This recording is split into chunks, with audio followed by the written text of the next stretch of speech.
السلام عليكم ورحمة الله وبركاته أصحابي ماشي نقدر داونسان وشيف برارو مانتا فيديو عصب علابتان أبل باي على دها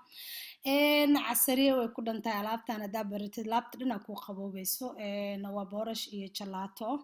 iyo tufaax inta kale insha Allah gadaal idinka sheegi doonaa muhiimadiisa waaye halka waxaan u yaalo 5 xabo tufaax sidoo kale waxaan u yaalo 100 gram oo smoor hal koob oo boorash ah iyo hal deciliter oo sokor ah sidoo kale vanilla isticmaaleyna alaabtan caadi ma aha isticmaashid waa hadaa baratid yani waa wax kale saxankaas ayaan ku gashanaynaa saxaabay saxanka marka hore waxaan marinaynaa ismoorka ama butterka had bisa u taqaanid sababtoo wuxuu ka caawin doonaa tufaaxa inuu jileec noqdo uu si fiican isku dhex galo saxanka marka hore butterka soo marsanayna insha Allah tufaaxaygiina waan soo jarjaranay wax yar sokor iyo wax yar qorfa ah aan ku daray tufaaxi oo ii diyaarsan baan saa ugu shubay alaabtan waa saa ugu taqaaneen waqti yar iyo qarash yar iyo maxaa la dhahaa iyo isresepti fudud waaye sorry garaa la ahaada saas iyo ugu gelinaysaa meelnaha banaynin anaga 5 xabo tufaaxa ayuu noo ahaa tufaaxaan isticmaalna weelkayga waa weyn yahay wax yar oo hadda waxaan kor kaga dareynaa sokor ah sidoo kale wax yar oo qorfe ah qorfaha apple pie-ga aad u caraf uga dhigaa wayna fiican tahay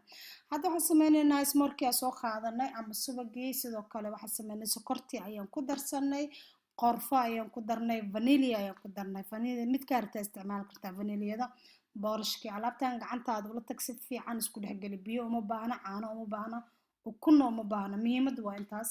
alaabtan inaba caadi maaha anaa idinkooba idinkana baraweeya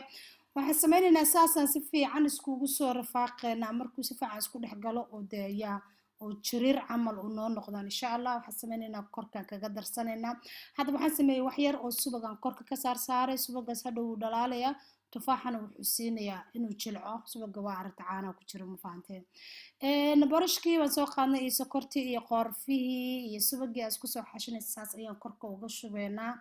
asxaabi foornadu way noo sii diyaarsan tahay kor iyo hoos ay noo joogtaa 180 ay noo joogtaa 25 daqiiqo ka bacdi alaaba inaba caadi ahayna noo soo baxayso insha Allah saas ayaan ugu soo sameysanaynaa kulli ayada dhan sidaas ugu wada wareeji foornadan gelinaynaa markay gold ama dahabi noo noqoto baan soo saaraynaa insha Allah alaabtii waa taas soo qaad jaris xataa ma u baahna sida briska u dar waaye oo ujeedaan aad baa u mahadsantiin asxaabi alaabtan haddaa bartaan aad bay u macaan tahay inta badan vanilla lagu cunaa jalaatana waa lagu cunaa ani waxaan jeclahay inaan ice creamka ku cuno vanilla iyadoo ahna insha Allah waa soo gelinayaa youtube-kaygana waa u malaynayaa inay ku jirto sanad ka hor mise sanad bar ka hor miyaan soo geliyaa dhoona laakiin waa ku jirtaa fiidiyoda u horeeyaan soo geliyo ahaa